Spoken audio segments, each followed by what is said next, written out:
is not only achievable, but it is already happening. Please meet two brothers who've lost much of their vision to a degenerative eye disorder and have dedicated their lives and livelihoods to raising money for a cure. Their business, Two Blind Brothers, donates their business profits to find a cure. And as of today, their contributions total $1.5 million. Wow, DBVI could not be more proud of two of our alumni. We would like to share a message from Brad, one of the pair of Two Blind Brothers, to open and kick off our celebration.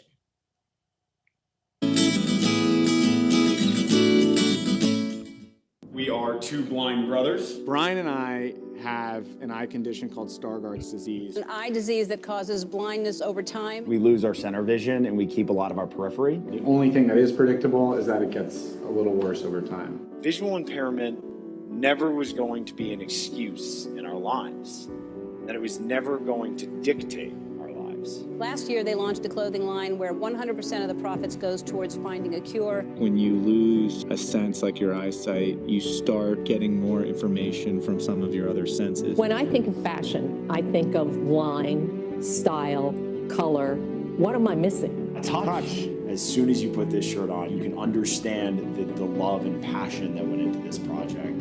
Earlier this year, we ran into the Dallas Lighthouse for the Blind. They employ 70% visually impaired workers to do all of the cut and sew manufacturing. What's great about it is the clothing is soft, it is great, and all of the money is going towards finding a cure. We're literally about to see people who were given a diagnosis of blindness who will now be able to be treated and regain eyesight. When you accomplish a goal, it doesn't matter how big or how small, you are shaping the world around you. Vision impairment has given more to us than it's taken away. Anybody want a shirt?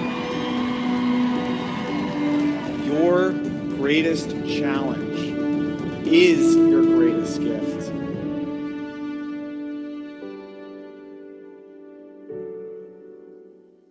DBVI. This is Brad Manning, the older brother of the Two Blind Brothers.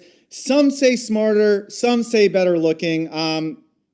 Mostly just me, because Brian's not here to refute it. I will promise you the video will be at least 30% better without him holding me back. But that's besides the point. We are here to celebrate something really special. And I'll be honest, I've been looking for a good reason to party. I mean, we've all been in quarantine now for a year, so I will be pouring a glass of champagne to celebrate the 100 years of DBVI. I hope you all will join me today. Hopefully not during the presentation. We don't want anyone to get in trouble, but I did want to say a couple things. This is very personal for Brian and I because we are the products of the work that you all have done. This is not something I think we've ever shared, but when I was 12 years old and Brian was 7, we were living in New Jersey, and our parents were looking for a state that would be favorable for two visually impaired kids. They wanted the laws, the accommodations, the state services to be there for us if we needed them. At that time, they didn't know how quickly, how dramatically we would lose our vision, what our reaction to it would be, and they were sort of counting on an organization like DBVI to be there for us. So we moved to Virginia. Brian and I had our two vision teachers. We have some functional peripheral vision with Stargardt's disease, but they wanted us to learn Braille because, you never know. And so we would twice a week, we would meet with Ricky Curry and Rachel Rogers, who just last week we met with Ricky Curry on a webinar for a Virginia AER event, and I mean, it was so touching. We hadn't reconnected with her in maybe 10 years, and so much has happened. We launched Two Blind Brothers 5 years ago, and it was really special, and she was proud to know we were still keeping up with our Braille. I mean, we get to put it on all of our clothing now, so almost knocked the computer off the table there. But I wanted to say that this is personal for us because what our vision teachers taught us was not just the skills, not just kind of the procedures of how to kind of navigate the classroom setting in our schools. it was the personal experience that they had learned through hundreds of students to hold us to an accountability and to an expectation that many people in the lives of somebody who is blind or visually impaired just cannot do. I mean, if we were to come home and say, oh, I didn't do good on my test, I couldn't see it, I'm sorry, Ricky or Rachel might say, I don't know if that's the case. I think you probably didn't do so well because you didn't study, which was actually the truth. And the fact of the matter is that personal touch, that whole concept of making sure that a vision impairment doesn't become a psychological impairment is something that we are so focused on. I mean, we live in such an amazing moment in time, the technology, the culture. Just consider what it was like 100 years ago for somebody who finds out they're going to lose their vision, who's blind. What services were available for them? What did society say to them? What was the message they were getting about their ability to maintain their independence? And because of organizations, DBVI being one of the very early ones that stepped up and started that change is absolutely incredible, and it continues to this day. The great program that you guys did with the STEM curriculum, the pivoting you've done with the Blind Rehabilitation Center through COVID. I mean, you've kept the gas, you've kept your foot on the gas, and you're driving this forward. And Brian and I just want to be a megaphone from all the folks that we hear from on social media or through customer service, through our customers, that this is critical work. We are so grateful because of the investment that you make every day in people like Brian and I. You are giving life, giving independence to people that they can actually use for the rest of their lives. And there's no better return on investment than that. So we have a lot to celebrate. Break out the champagne and let's party. I mean, come on, we've been in quarantine for 100 years, so we might as well, not 100 years, 1 year. We've been in quarantine for 1 year. It feels like 100 years, but we have 100 years to celebrate. So thank you all so much. All the best. I hope we can be in person sometime soon. And when history looks back on the major changes in the moment in time when being blind went from something that you had to cope with, that's something you could thrive with, they're going to remember every single one of you. So all the best, and thanks again.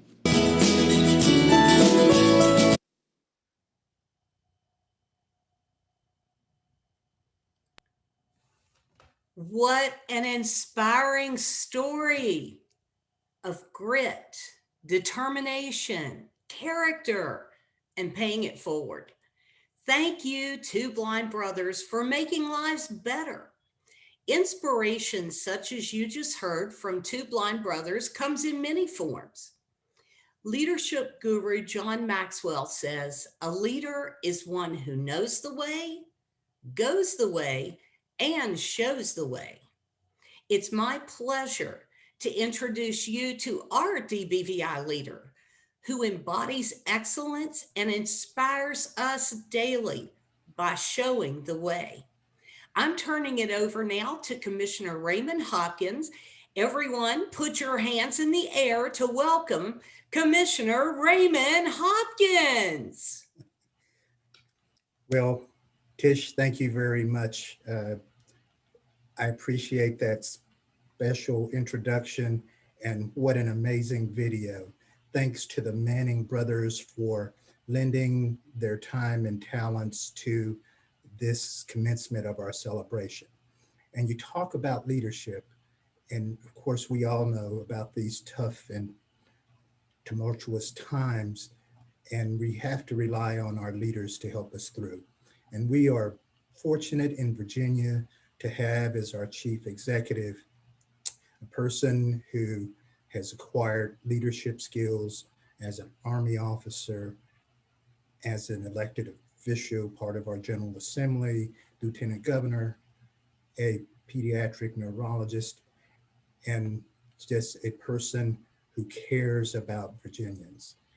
Now let us hear from the 73rd Governor of Virginia, Ralph S. Northam.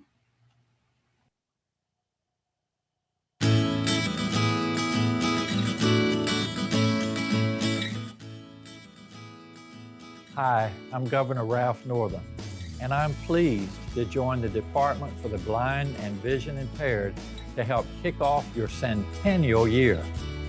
DBVI provides vital services to Virginians who are blind or vision impaired, empowering these individuals to live independent and successful lives at work, at home, and in every region of our Commonwealth. From vocational rehabilitation to educational services, rehabilitation teaching, independent living, and orientation and mobility training, DBVI touches thousands of lives each year. DBVI has established partnerships to help bring accessible, non-visual STEM curriculum to Virginia students, an effort that has inspired other states to replicate Virginia's efforts. And DBVI's Robotics Academy will soon launch an application to the National Science Foundation to provide an accessible curriculum nationwide. The Virginia Rehabilitation Center for the Blind and Vision Impaired quickly adapted to the challenges presented by the COVID-19 pandemic, offering virtual training programs on a host of topics that drew not only Virginia residents, but individuals from other states and countries.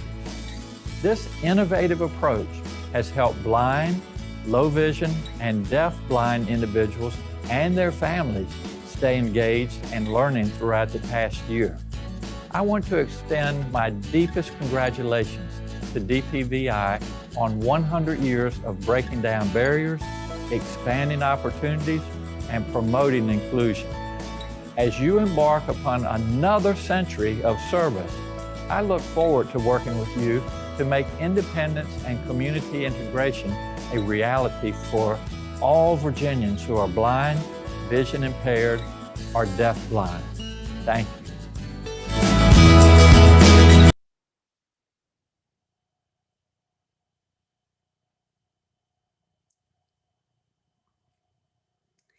And Commissioner Hopkins, you have the spotlight again. Who's up next? Well, next we want to introduce another very special leader in Virginia. The Department for the Blind and Vision Impaired is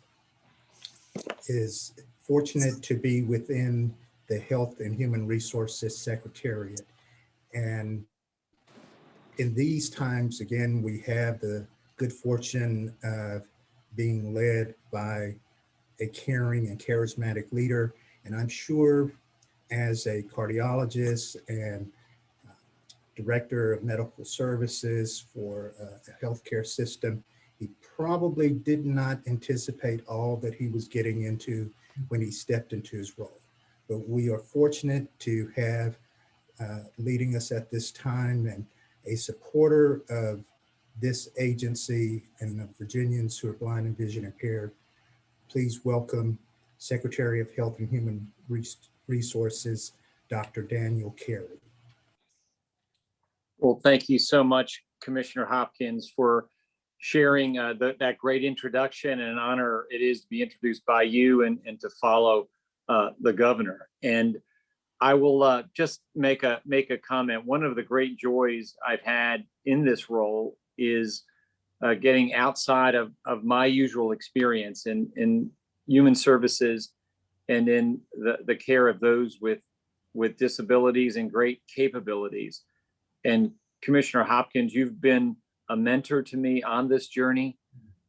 You've always helped me out when I didn't understand something fully and I needed to understand and listen a little better.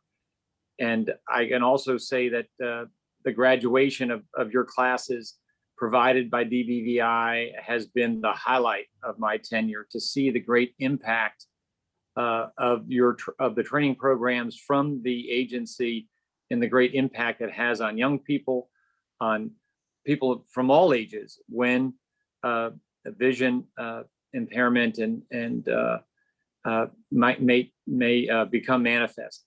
And I also say in my neighborhood in Richmond, it is also one of the walking areas for a number of the students in DBVI programs, learning to use a cane and to navigate better. So it's very personal to me, and thank you so much for all you've meant in my education so that I can support the great work of DBVI better.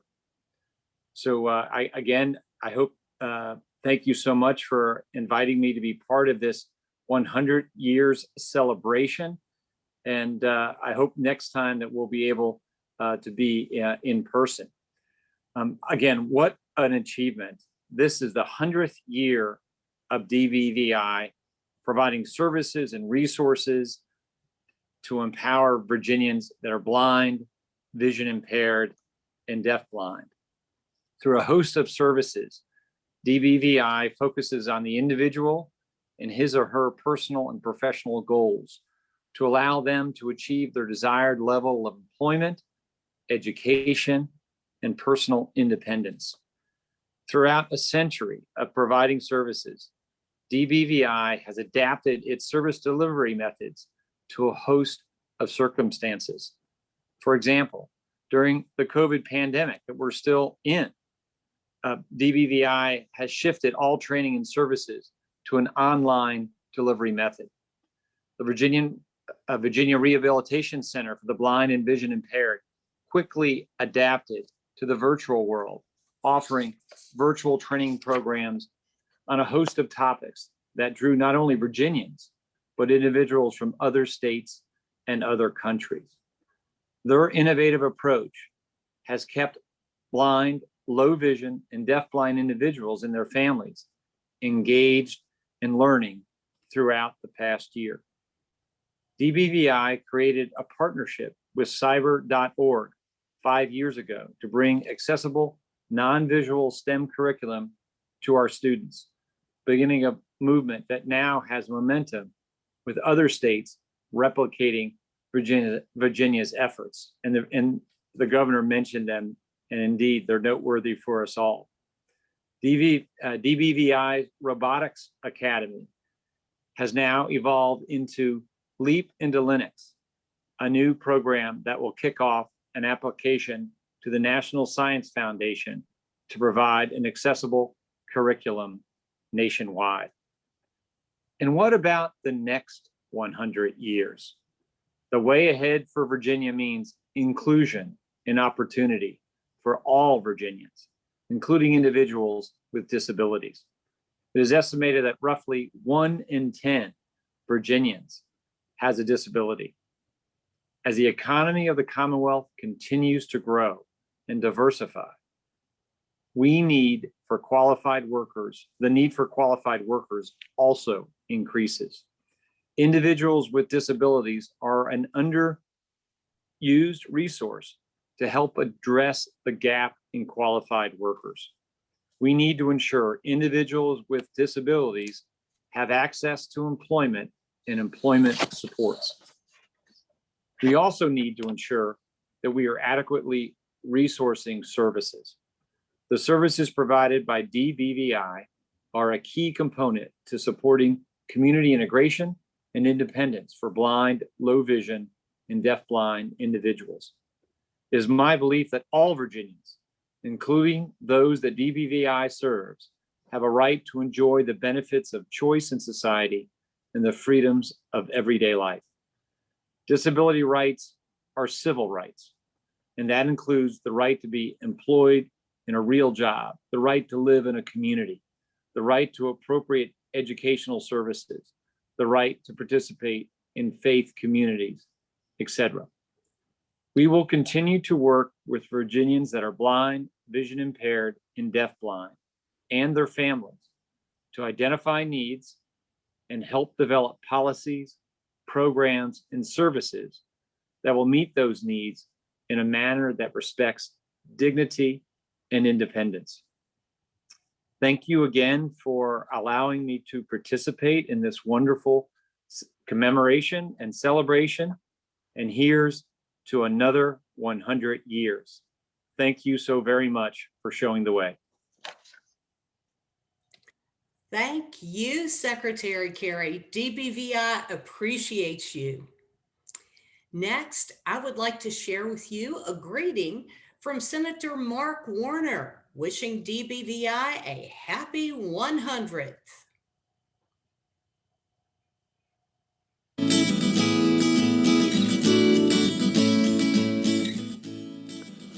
Hi, I'm Virginia Senator Mark Warner, and I'm proud to join with so many others in celebrating Virginia's Department of Blind and Vision Impaired 100 years of service. As someone who served not only as senator but as governor of the Commonwealth, I know how important DBVI is to providing critical services to those blind and vision impaired Virginians. Over the last year with COVID, we've seen the need for additional services become all that more critical.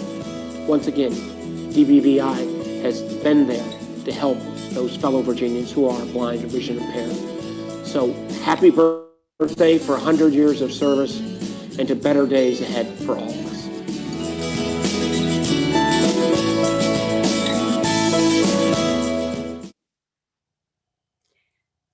Thank you, Senator Warner. Next up, get ready, sit back, and enjoy the next set of video snapshots of well-wishers celebrating with us as we turn 100. And of course, this is just a teaser, since we will invite you to go to our Centennial Celebration website to view the full videos. Here we go. This is Bob Schmidt, wishing DBVI a very happy 100th birthday on behalf of the VRRY project. Hey guys, this is Senator Bill D. Steff from Virginia Beach's 8th District. Just wanted to congratulate DBVI on 100 years of fantastic service to the citizens of the Commonwealth. Hi, I'm State Senator Jen Kiggins, and I represent parts of Virginia Beach and Norfolk. I wanted to take a few moments just to wish you a happy 100th anniversary for the Department of the Blind and Vision Impaired. That's an exciting milestone. Congratulations. Hello and happy centennial birthday to the Department for the Blind and Vision Impaired. Oh, Virginia! This is Eileen Rivera live from Blind Savvy USA, and I'm just here to congratulate you for your 100-year anniversary. Hello, this is Jay Overby. I'm the treasurer of the VRCDVI Volunteer Council. Congratulations. Keep up the great work. Thank you to all of you, the Department of DBVI. I look forward to working with you again in the future, but I just wanted to say happy 100th birthday and for the great work that you do for so many Virginians. Thanks. Hello, I'm Kathy Hayfield, Commissioner of the Department for Aging and Rehabilitative Services. DARS is so happy to have an ongoing relationship and partnership with you, and we look forward to another 100 years. Congratulations. Hello everyone in Virginia, my name is David Dino Taras. I'm so excited to record this message for you. Congratulations everyone, and I hope you have another successful 100 years. I'm Maureen McGuire Kuletz, co-director at the George Washington University Center for Rehabilitation, Counseling, Research, and Education. After the faculty, staff, and students at the George Washington University, including the Center for Rehabilitation Counseling, Research, and Education, we extend our heartfelt congratulations. I would like to wish Virginia's DBVI all the best in celebrating 100 years. Keep up the good work. I'm Dr. Rob Froelich, an associate professor with the George Washington University's Rehabilitation Counseling Program. It is my pleasure to say happy 100th birthday, Virginia Department for the Blind and Vision Impaired.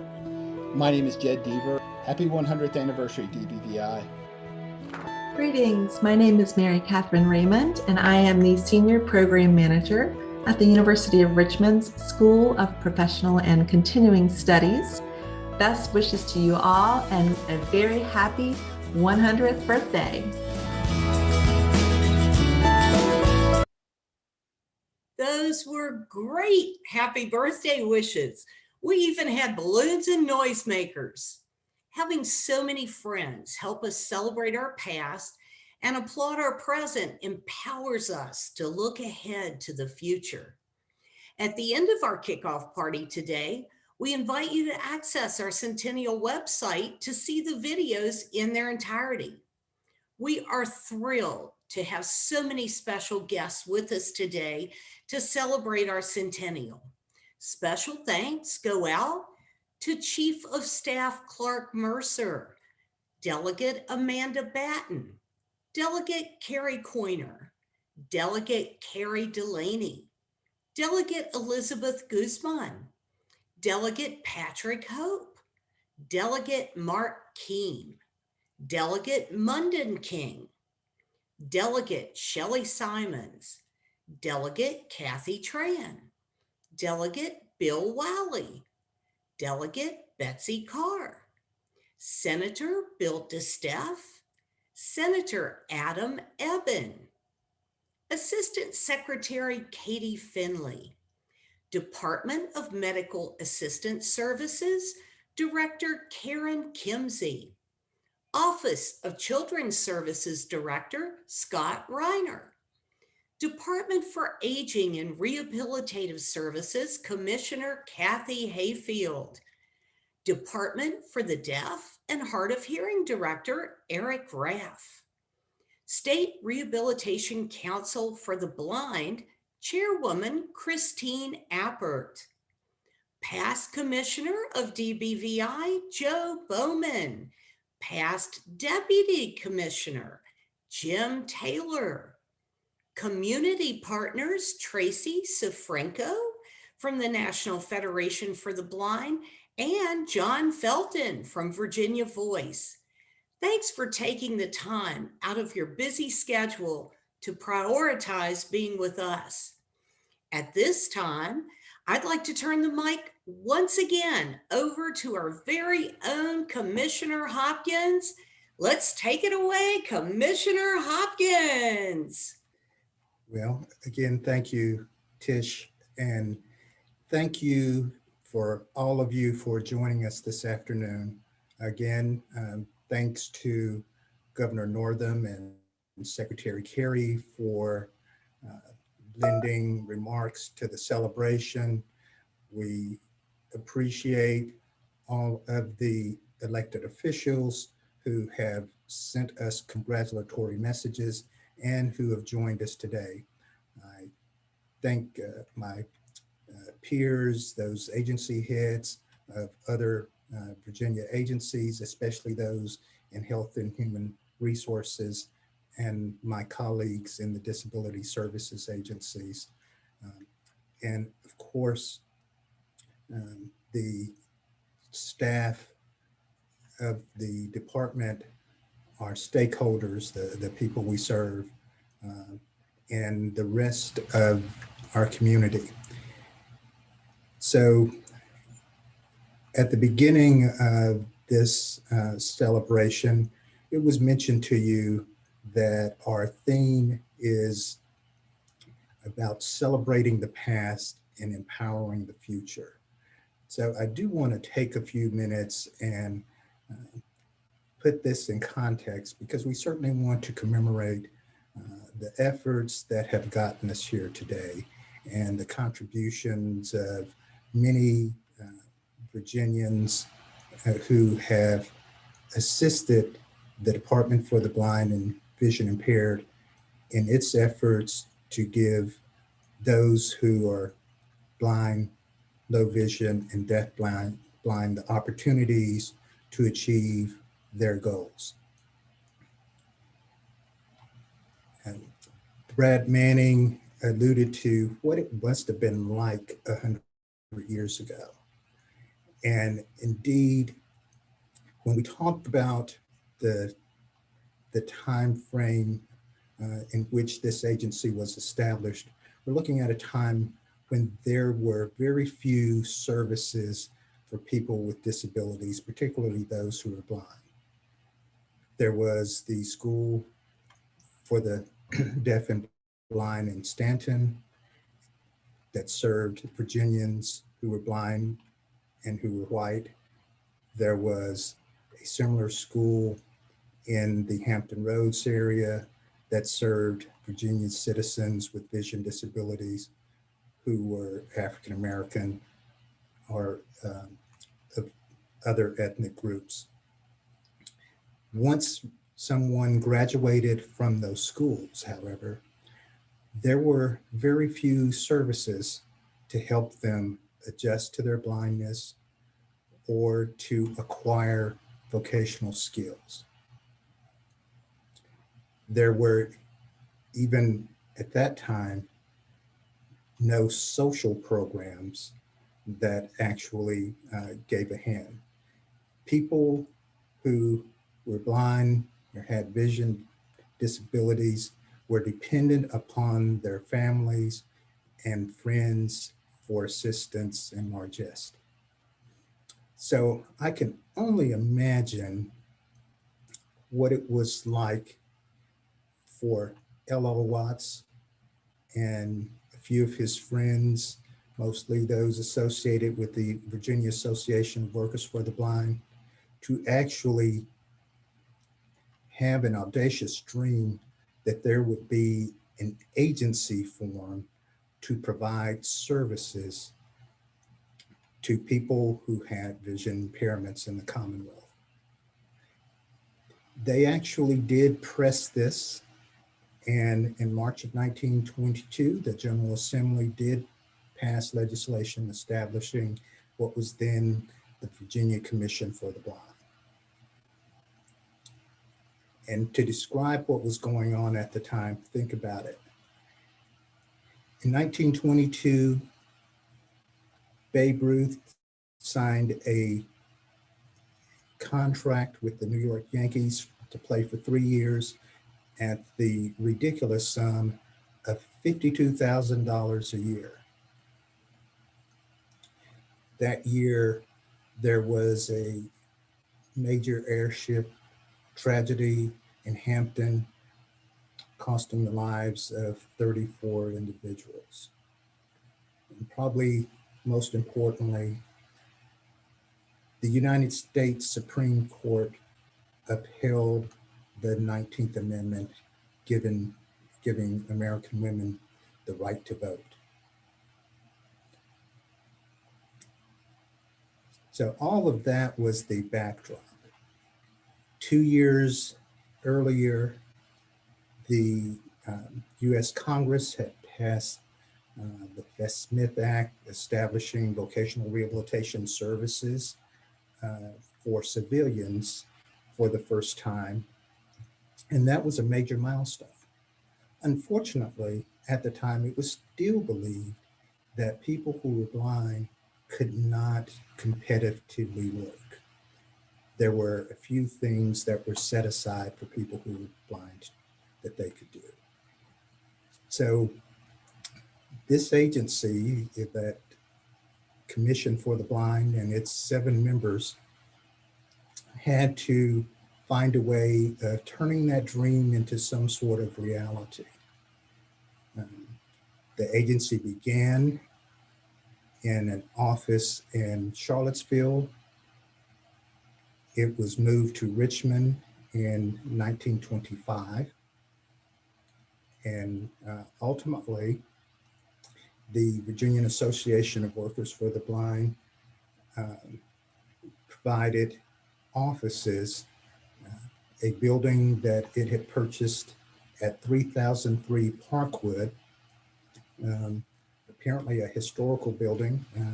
And if you go back and look, you can find a newspaper article if you take a look about this historic building, a landmark in Richmond.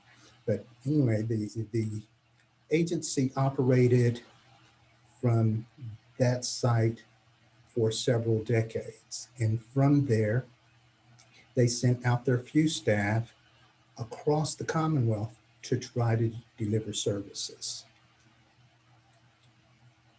In 1934, the Virginia Workshop for the Blind, what we now know as Virginia Industries for the Blind, became part of the agency when the building that still houses VIB manufacturing facilities in Charlottesville on Monticello Road was acquired by the Commonwealth. And the agency operated that workshop where, again, it provided services to assist white males in acquiring certain vocational skills, such as making mattresses, caning chairs, and making brooms. And some folks went back to their home communities and provided these services and made a living. Others stayed there and actually worked for the workshop for the blind. Also, there was a facility in Richmond to assist women, and women were taught things like how to crochet, how to make rugs, to do some sewing and things of that nature. And the products that they produced, again, were sold by the agency, and people received a portion of the proceeds from those sales. That was services during that time. Of course, the Randolph-Shepard Act came along in 1936, and the agency started operating vending stands in some public buildings. And I can even recall as a child, not in Virginia, but visiting a post office and seeing one of these little lobby newsstands operated by a person who was blind. Those were the kinds of facilities that were made available at that time. So for 30 years, the agency essentially operated that way. They grew slowly. L.L. Watts, who helped to establish the agency, was also elected to the General Assembly. And when I say Secretary Kerry, if you think that your agency heads are unruly now, think if they were also delegates to the General Assembly. But Mr. Watts was an elected delegate for 8 years from 1926 to 34, but he actually ran the Commission for the Blind from its inception until 1956. Laws changed, services changed. The agency aspired to do more, and ultimately it grew. It was able to provide more vocational rehabilitation services. It was able to hire more staff and to expand. There were also workshops established in places like Richmond, Winchester, Hampton, and Roanoke. Eventually, in 1965, the first regional office was established in Roanoke, and from there, over the next few years, other offices were added, and we still have those 6 regional offices. Virginia Industries for the Blind also established a larger presence in Richmond, and now still operates a facility that is much more than what it was at the time, providing all sorts of services to federal and state customers. That facility was at the time close to the DBVI headquarters. I now sit on the complex that serves as the site of the Virginia Rehabilitation Center for the Blind and Vision Impaired, which came into being in 1972. And I can tell you that 100 years ago, this place was a sheep farm. This was considered rural Henrico County.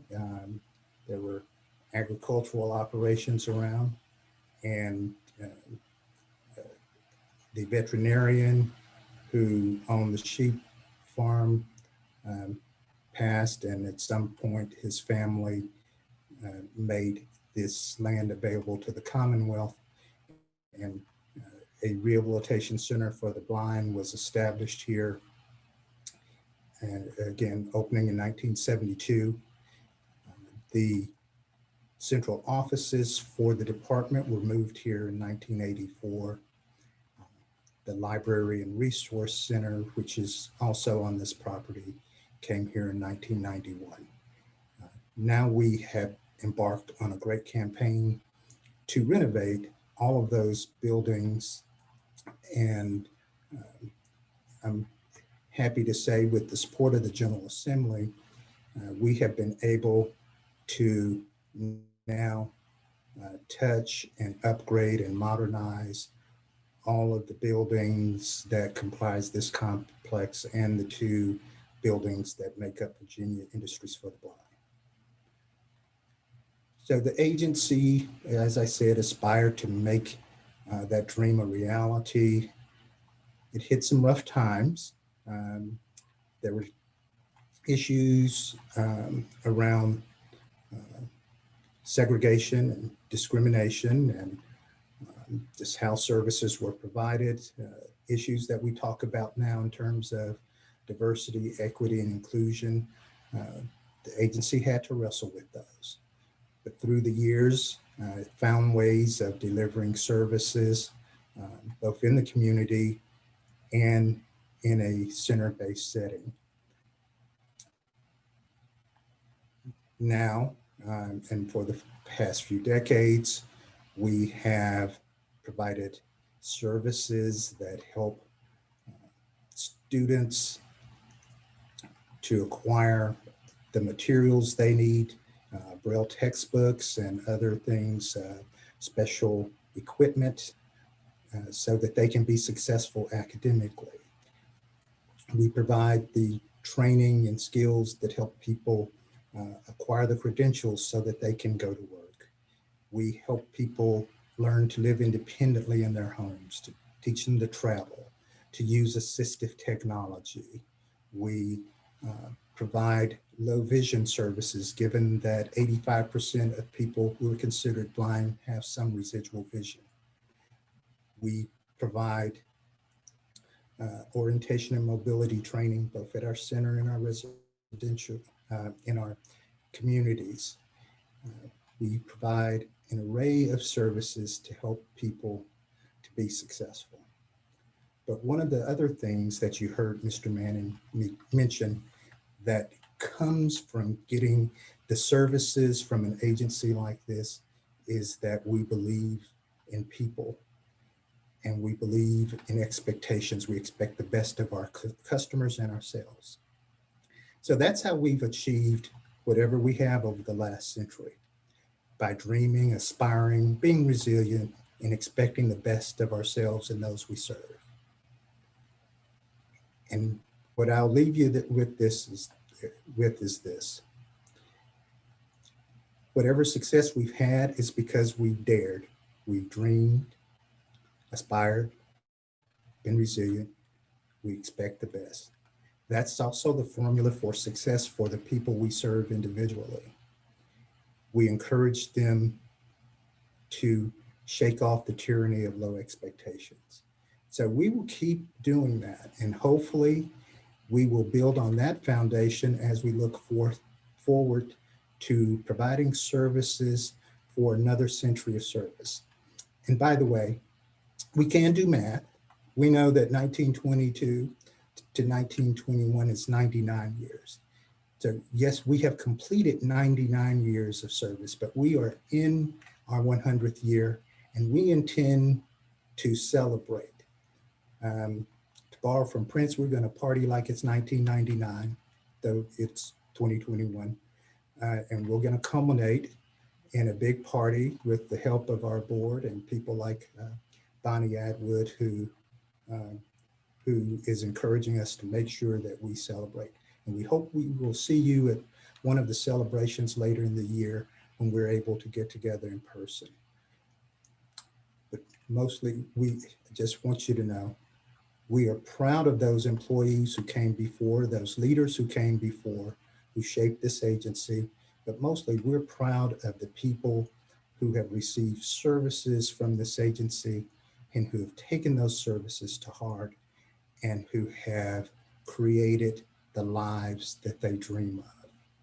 They have used the motto that's on the building that I stand in now, that I sit in now, from Thoreau, that says, Go confidently towards the direction of your dreams. Live the life that you've imagined. So keep imagining, keep living, keep dreaming. That's my message today. And I want to stop there and introduce one of our successful alumnus of DBVI services, Ms. Catherine Getchell, who now serves as the director of the Office of Disability Resource Services at Carnegie Mellon University. And I'll let Catherine tell you some about her path to success. Thank you. I'm ready for you, Catherine. Thank you so much. Congratulations to the department. And thank you so much, Commissioner Hopkins, for the great introduction. My name's Catherine Getchell, and I know we're close to the end of things here, so I'll be as brief as I can, but I want to just congratulate the department on the 100th year anniversary and awesome achievement. I've been asked to just talk a little bit about my journey as a person who's totally blind from birth.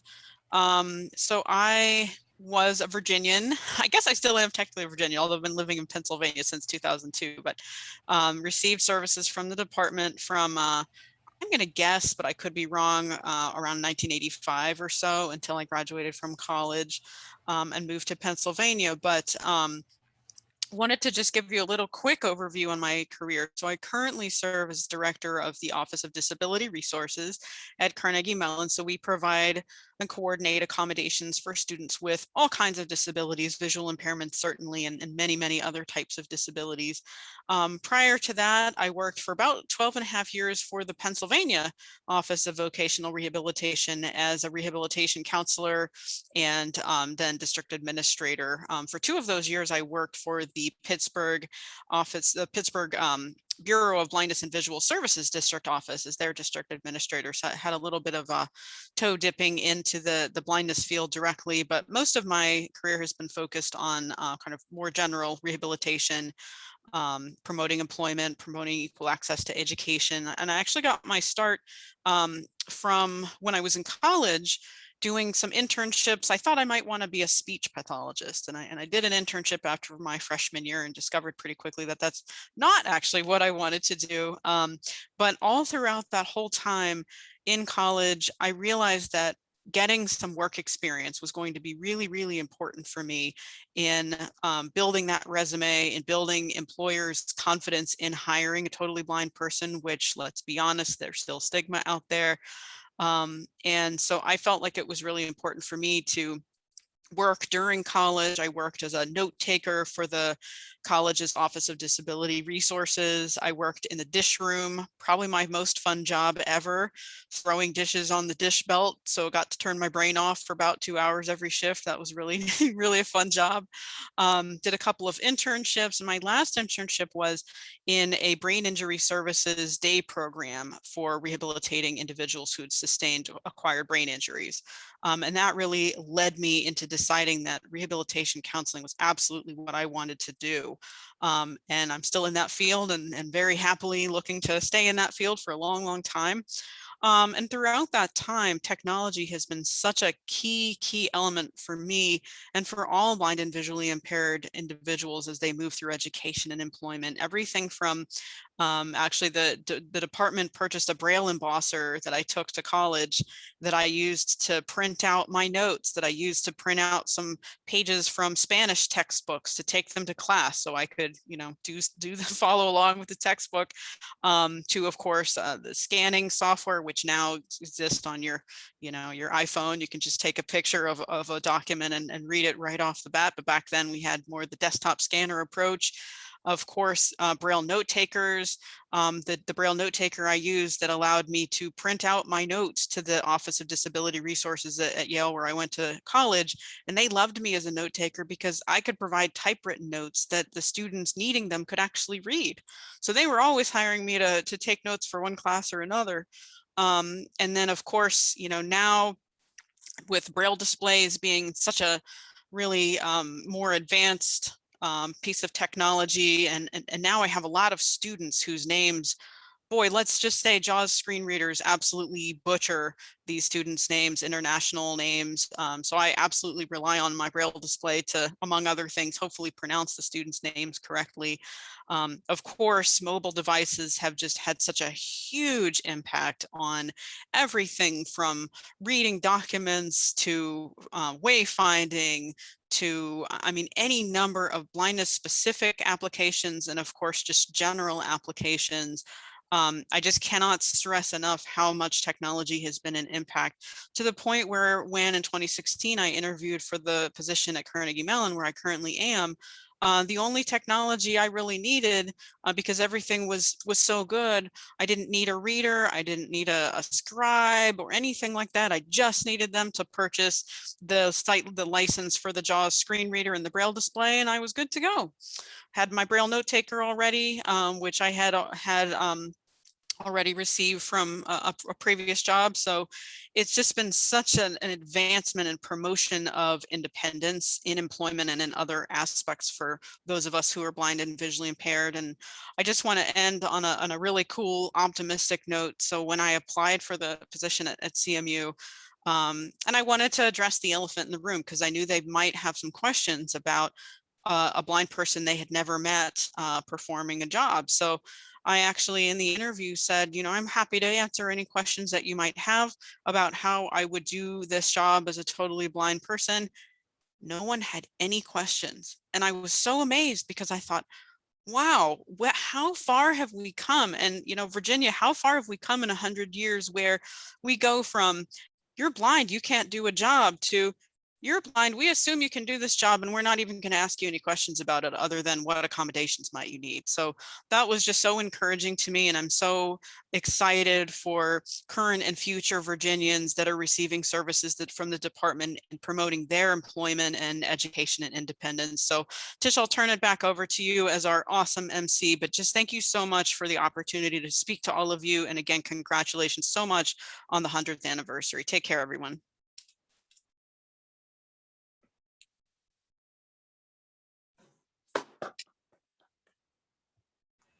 Tish, you're on mute. Well, I better unmute myself. Thank you, Catherine, for sharing your path and for reminding us how far we've come in 100 years and how technology will continue to impact our futures. Okay, guys, I've got my party hat on. I'm saying happy birthday, and it's your turn now to say happy birthday. We've enabled the chat now. So we would like for all of you to add your well wishes and send happy birthday greetings to Commissioner Hopkins by dropping them right in the chat box. So please go to that chat and give us your happy birthdays. Thanks everybody for joining us for this special occasion. Turning 100 is a proud milestone for us as we celebrate our past and we work to empower the individuals we serve to create great futures. Please know the party does not end here. Today marks the kickoff of a year-long celebration for the Virginia Department for the Blind and Vision Impaired, and we hope you will join us for future celebrations as we highlight DBVI throughout the year. We would love your suggestions and your feedback, so please visit our DBVI Centennial website, where you'll find a link to give us your feedback. You can find the link to the Centennial website also in the chat box. The Centennial website will also have a listing of future events and the full version videos for you to enjoy. So once again, before you leave us today, make sure you drop those happy birthday wishes in that chat box to our commissioner.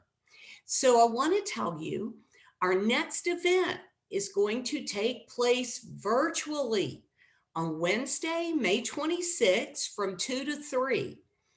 We are going to hear some exciting news from Virginia Industries for the Blind and the Enterprise team. Think of how much that has changed in the last 100 years. So before we leave you, happy birthday, DBVI. Put your hands in the air, celebrate 100 years, and drop those greetings into the chat box. Thanks for joining us today. It was our pleasure to have you celebrate with us. Have a great day, and thanks again.